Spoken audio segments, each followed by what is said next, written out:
اعوذ باللہ من الشیطان الرجیم بسم اللہ الرحمن الرحیم رب اشرح لی صدری ویسر لی امری واحلل عقدۃ من لسانی یفقہوا قولی رب اغفر وارحم وانت خیر الراحمین اللہم صلی علی سیدنا محمد وعلی آل سیدنا محمد کما صلیت علی ابراہیم وعلی آل ابراہیم انک حمید مجید اللہم بارک علی محمد وعلی آل محمد کما بارکت علی ابراہیم وعلی آل ابراہیم انک حمید مجید۔ کل تک ہم نے ابراہیم علیہ السلام کے دور سے اس کے بعد ہم نے یہاں ختم کیا تھا کہ بت پرستی کے سوا ان کو کچھ بھی وہ سجھائی نہیں دیتا تھا۔ ان کو لگتا تھا کہ بت پرستی ہی سب سے بڑی سچائی ہے، اور ساتھ ساتھ پھر آگے بڑھتے ہوئے یہ بیان کیا جا رہا ہے کہ مکے میں نہ جانے کتنے انقلابات آئے اور گزر گئے۔ مکے میں ہی یہ تمام قومیں وہ آباد رہیں، اور یہاں پر کتنے ہی انقلابات آتے اور گزرتے گئے۔ نہ جانے کتنی نسلیں آئیں اور مٹ گئیں، نہ جانے کتنے قومیں حکمراں ہوئیں اور بے دخل ہو گئیں، یہاں تک کہ باغ دوڑ جس کے ہاتھ میں آئی یہ کلاب کے بیٹے تھے، اگر اور اسماعیلی خاندان سے تھے۔ قریشی رشتہ داروں اور عزیزوں نے بھی ساتھ دیا اور ہر طرح ان کا تعاون کیا۔ مکے میں اب تک خیمے ہی خیمے تھے۔ اس وقت تک کوئی عمارت بنانے کا رواج نہیں ہوا تھا جو کہ خانہ کعبہ سے اونچی ہو جائے۔ تو لکھتے ہیں کہ عمارتوں کا نام و نشان نہ تھا، کسی میں یہ ہمت نہ تھی کہ سرزمین کعبہ میں کوئی گھر تعمیر کرے یا کوئی اور عمارت بنوائے جو بیت اللہ سے اونچی ہو۔ قصہ پہلے شخص ہیں جنہوں نے یہ ہمت کی۔ انہوں نے ایک عمارت بنوائی جس کا نام دار الندوہ رکھا گیا۔ وہاں وہ اشراف مکہ کو جمع کرتے، بیٹھ کر شہری مسائل پر غور کرتے، اہم معاملات میں ان سے مشورہ لیتے، وہیں پر مقدمات کے فیصلے ہوتے، شادی بیاہ کے مسائل طے ہوتے۔ پھر قصہ نے قریش کو بھی عمارتیں بنانے کا حکم دیا، چنانچہ انہوں نے کعبے کے آس پاس اپنے گھر تعمیر کیے، البتہ بیچ میں بہت کافی جگہ چھوڑ دی کہ حاجی آئیں تو طواف وغیرہ میں کوئی زحمت نہ ہو۔ قصہ نے اپنے دور میں کئی بڑے بڑے کام کیے جو ایک زمانے تک یادگار رہے۔ مشعر حرام انہی کی ایجاد ہے جس پر حج کے دنوں میں چراغ جلتے تھے۔ انہی نے تمام قریش کو جمع کیا اور تقریر کی، بھائیو، خانہ کعبہ کی زیارت کے لیے حاجی نہ جانے کہاں کہاں سے آتے ہیں، سینکڑوں ہزاروں میل کے فاصلے طے کر کے آتے ہیں۔ بھائیو، ان کی میزبانی کرنا تمہارا فرض ہے۔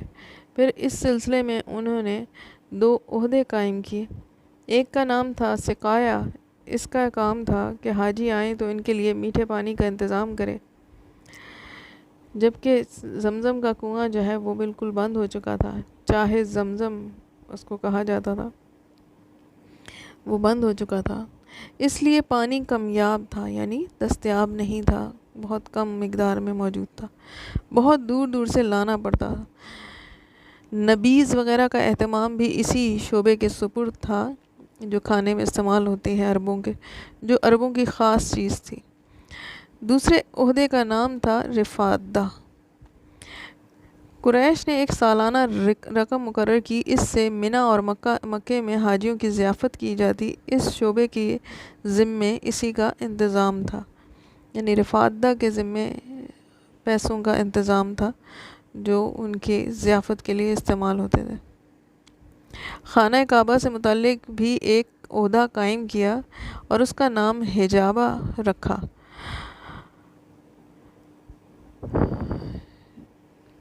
جو اس عہدے کا ذمہ دار ہوتا وہی کعبے کا کلید بردار ہوتا۔ کعبے سے متعلق سارے کام اسی کے سپرد ہوتے۔ کوئی کعبے کے اندر جانا چاہتا تو پہلے اسے اجازت لیتا، اس کی اجازت کے بغیر اندر جانا منع تھا۔ یہ تینوں عہدے عربوں کے نزدیک بہت محترم تھے۔ بعد میں ان عہدوں کو اتنی اہمیت حاصل ہو گئی کہ اگر کسی کو ان میں سے کوئی عہدہ مل جاتا یا کسی عہدے میں دوسرے کا شریک ہو جاتا تو مارے خوشی کے پھولا نہ سماتا۔ سمجھتا گویا کسی اقلیم کی بادشاہت مل گئی۔ قصہ نے ان سارے عہدوں کو اپنے لیے مخصوص رکھا۔ یہ عہدے تو حج اور کعبہ سے متعلق تھے، ان کے علاوہ اور بھی کئی عہدے تھے جو سب قصہ کے ہاتھ میں تھے۔ پھر جب قصہ بوڑھے ہو گئے، ساری ذمہ داریوں کا بار اٹھانا دشوار ہو گیا، تو یہ تینوں عہدے عبدالدار کے سپرد کر دیے۔ یہ قصہ کے سب سے بڑے بیٹے تھے۔ بعد میں یہ عہدے عبدالدار سے ان کے بیٹوں میں منتقل ہو گئے۔ قصہ کے ایک اور بیٹے تھے عبد مناف۔ ان کی اولاد اثر و رسوخ میں عبدالدار کی اولاد سے بڑی ہوئی تھی۔ انہوں نے فیصلہ کر لیا چچیرے بھائیوں سے ان عہدوں کو چھیننے کا۔ چنانچہ بڑی کشمکش رہی۔ خاندان عبدالدار نے عہدے حوالے کرنے سے انکار کر دیا اور جنگ کی تیاریاں شروع ہو گئیں، لیکن پھر صلح ہو گئی اور طے ہوا یہ عہدے دونوں میں تقسیم ہو جائیں۔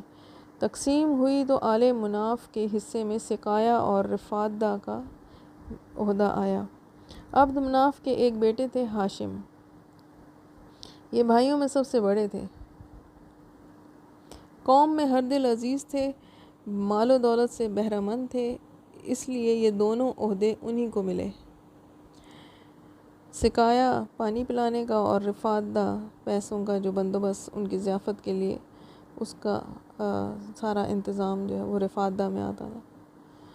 یہ دونوں عہدے ان کو ملے اور وہ خود بھی مال و دولت سے بہرہ مند تھے۔ ہاشم بہت درد مند، غریب پرور اور رحم دل انسان تھے۔ دادا کی سنت انہوں نے بھی جاری رکھی، یعنی اپنے دادا کی سنت انہوں نے بھی جاری رکھی۔ ہمیشہ حاجیوں کے لیے کھانے کا انتظام کرتے، نہ صرف حاجیوں کے لیے انتظام کرتے بلکہ مکے کے غریبوں کا بہت خیال رکھتے۔ انہوں نے اہل مکہ کی مالی حالت بہتر بنانے کی تدبیریں سوچیں۔ اس کا بندوبست کیا کہ سال میں 2 بار تاجروں کے قافلے ملک کے باہر جائیں اور وہاں تجارت کریں۔ چنانچہ ہر سال ایک قافلہ گرمیوں میں جاتا اور ایک سردیوں میں۔ گرمیوں میں شام کی طرف جاتا، سردیوں میں یمن کی طرف۔ رومی بادشاہ سے اجازت حاصل کی کہ قریش اس کے ملک میں سامان تجارت لے کر جائیں تو ان سے کوئی ٹیکس نہ لیا جائے۔ حبش کے بادشاہ نجاشی نے بھی اسی قسم کا فرمان حاصل کیا۔ عرب میں راستے غیر محفوظ تھے، ہر آن لٹ جانے کا خطرہ رہتا۔ ہاشم نے اس کے پیش نظر دورہ کیا، مختلف قبیلوں میں جا جا کر ان سے معاہدہ کیا، قریش کا کوئی قافلہ گزرے تو اس کو نقصان نہ پہنچائیں۔ اس احسان کے بدلے میں قریشی قافلے ان قبیلوں میں خود جائیں گے، ان کی ضرورت کی چیزیں لے جائیں گے اور ان سے خرید و فروخت کریں گے۔ ان کو یہ سہولت دے کے کہ ان کے یعنی قبیلوں کے اندر جا کے سامان بیچا جائے گا، وہاں تک ان کو رسائی دی جائے گی، سامان ان تک رسد پہنچائی جائے گی، ڈفرینٹ قسم کے مال پہنچائے جائیں گے، اور اس کے پیش نظر ان کو لٹ جانے کے خطرے سے بچایا جائے اور ان کو لوٹا نہ جائے۔ یہ معاہدہ طے پایا ان کے۔ یہی وجہ ہے عرب میں غارت گری کا بازار گرم تھا، پر قریش کا قافلہ ہمیشہ محفوظ رہا۔ ویسے تو وہاں پر لوٹ مار ہوتی رہی، لیکن قریش کے قافلے جو ہیں وہ محفوظ رہتے اس معاہدے کی وجہ سے۔ اس طرح انہوں نے مختلف قبیلوں اور ملکوں سے سیاسی اور تجارتی معاہدے کیے۔ اس سے قریش بالکل مامون ہو گئے اور تجارتی میدان میں خوب آگے بڑھے۔ ایک بار کا واقعہ ہے، مکے میں زبردست قحط پڑا۔ ہاشم نے شوربے میں روٹیاں چورا کیں اور لوگوں کو کھلائیں۔ اسی وقت سے ان کا لقب ہاشم پڑ گیا کہ حشم کے معنی ہیں چورا کرنا اور ہاشم کے معنی ہیں چورا کرنے والا۔ ہاشم کا یہ لقب اس طرح مشہور ہوا کہ اس نے اصل نام کو دبا دیا۔ ان کا اصل نام تھا عمرو، لیکن اب یہ نام کسی کو نہیں یاد رہ گیا۔ ایک سال ہاشم تجارت کے لیے شام گئے، ساتھ میں تاجروں کا پورا قافلہ تھا۔ واپس ہوئے تو یثرب سے گزر ہوا۔ یثرب یعنی کہ جو مدینہ ہے اب، اس وقت یثرب نام تھا۔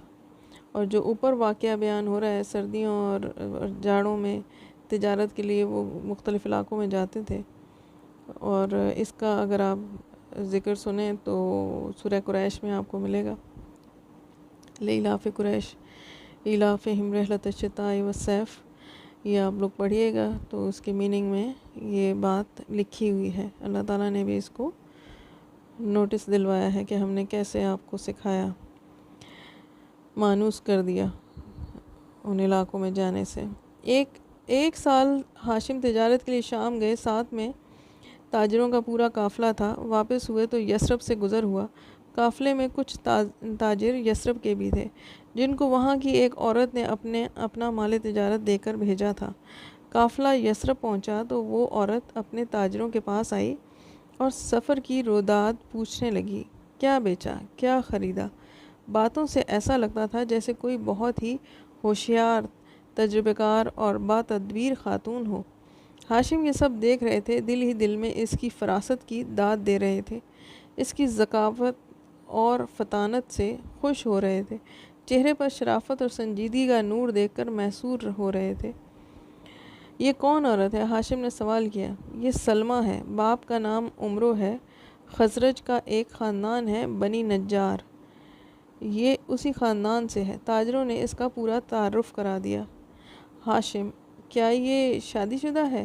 نہیں، البتہ یہ اپنے یہاں کی بہت معزز خاتون ہے، چاہتی ہے کوئی ایسا شوہر ہو جو اس کی آزادی سلب نہ کرے، اپنی آزادی کو مجروح کرنا اسے گوارا نہیں۔ ہاشم: پوچھو، کیا وہ مجھے پسند کرے گی؟ پوچھا گیا تو وہ تیار ہو گئی۔ وہ ہاشم کو اچھی طرح جانتی تھی، اسے معلوم تھا قوم میں ان کا کیا مقام ہے، چنانچہ ہاشم سے اس کی شادی ہو گئی اور وہ اسے لے کر مکے چلے آئے۔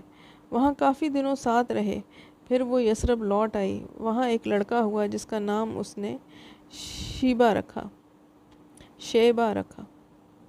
اس کے بعد کئی سال گزر گئے، پھر ایک سال گرمیوں میں تجارتی قافلہ چلا، ساتھ میں ہاشم بھی گئے۔ شام میں ایک مقام ہے غزہ، وہاں پہنچ کر انتقال کر گئے۔ اب سارے عہدے مطلب کے ہاتھ میں آ گئے، یہ ان کے بھائی تھے۔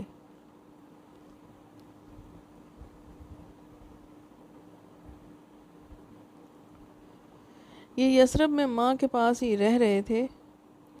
اب مطلب کو ان کی فکر ہوئی، طے کیا بھتیجے کو مکے لائیں کہ یہیں ان کا ددیال تھا، یہیں باپ کا پورا خاندان تھا۔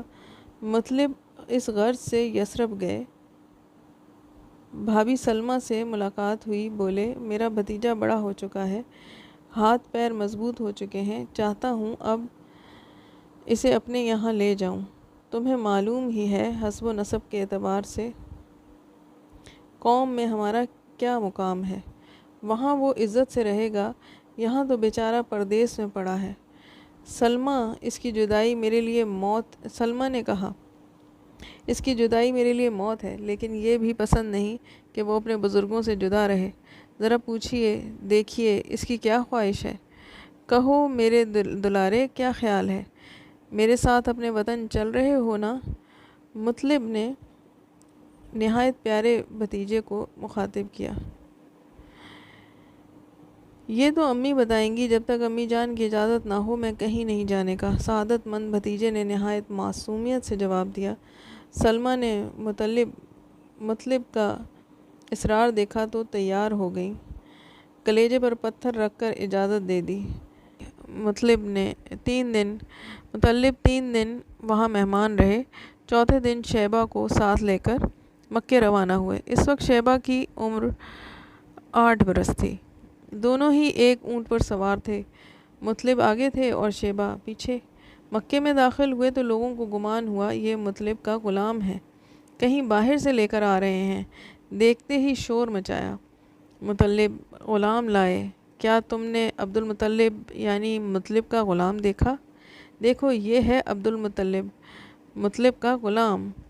مطلب نے اس طرح کی آوازیں سنی تو سخت برہم ہوئے۔